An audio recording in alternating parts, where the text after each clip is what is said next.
નમસ્કાર દર્શક મિત્રો, તહેલકા સુપરફાસ્ટ ન્યૂઝમાં હું જીતેન્દ્ર ભાયણી આપનું હાર્દિક સ્વાગત કરું છું। કેશોદમાં સ્વામિનારાયણ સંપ્રદાયના નિત્ય સ્વરૂપદાસજી દ્વારા ઘર સભાનું આયોજન। કેશોદના કેડી ગ્રાઉન્ડ ખાતે રખાયું ઘર સભાનું આયોજન। રામલલાની પ્રાણ પ્રતિષ્ઠાને હર્ષોલ્લાસથી ઉજવવા કરાઈ હરિભક્તોને અપીલ। રિપોર્ટર નરેશ રાવલિયા, કેશોદ। ડીસા શહેરમાં વિદ્યાર્થીઓ દ્વારા બનાવાઈ રામ નામની આકૃતિ।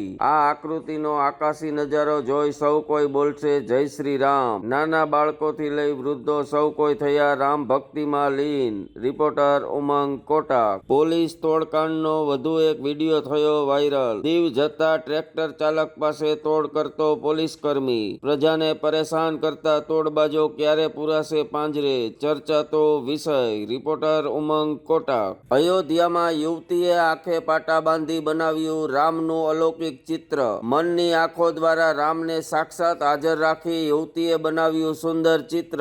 યુવતીની આ કલા પર ઓળઘોળ થઈ અયોધ્યાની જનતા। રિપોર્ટર ઉમંગ કોટક। પીએમ મોદીએ કેરળના પ્રવાસ દરમિયાન ગુરુવયુર મંદિરમાં બટુકોનું કર્યું સન્માન। બટુકોના સન્માન કરી કેરળવાસીઓના દિલ જીતી લેતા પીએમ મોદી। જ્યાં મોદી ત્યાં ગુજરાતી, જ્યાં ગુજરાતી ત્યાં સ્વાગત। રિપોર્ટર ઉમંગ કોટક। રાજકોટના રૈયા રોડ પર બાપા સીતારામ ચોકમાં 7 મકાનો ઉપર બુલડોઝર ફેરવતું તંત્ર।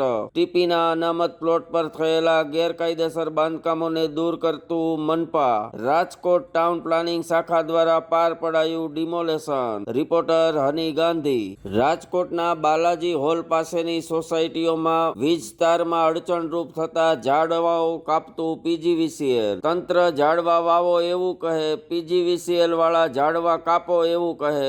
પ્રજા પરેશાન, માને તો કોનું માને, ચર્ચા તો વિષય। રિપોર્ટર વિરેન ગણાત્રા। રામ જન્મભૂમિ મંદિર મહોત્સવ અનુસંધાને મહેસાણા રેલવે સ્ટેશને પોલીસ દ્વારા હાથ ધરાયું સઘન ચેકિંગ। અયોધ્યામાં કોઈ અનિચ્છનીય બનાવ ન બને તે માટે સમગ્ર દેશની પોલીસ થઈ એલર્ટ। રામલલાની સેવામાં પોલીસની સેવા પણ એક પ્રશંસનીય સેવા। રિપોર્ટર હની ગાંધી। રાજકોટ શહેર પોલીસ દ્વારા નો ડ્રગ્સના ચાલતા અભિયાન સંદર્ભે યોજાઈ 2200 થી વધુની માનવ સાંકળ। આ અભિયાનમાં પોલીસ સાથે કદમથી કદમ મેળવતું એનજીઓ। રાજકોટ શહેરમાં પ્રથમ વખત રચાઈ આવડી મોટી માનવ સાંકળ। No drugs safe life. Reporter Honey Gandhi. Saryu નદી ગણપતિ હનુમાનજીની ટપાલ ટિકિટ લોન્ચ કરતા મોદીજી। રામ મંદિર પ્રાણ પ્રતિષ્ઠાને લઈને 20 દેશોની ટિકિટ સાથે રિલીઝ કરાઈ 48 પાનાની બુક। સમગ્ર દેશની સાથે વિદેશોમાં પણ લાગ્યો જય શ્રી રામની ભક્તિનો રંગ। રિપોર્ટર હની ગાંધી।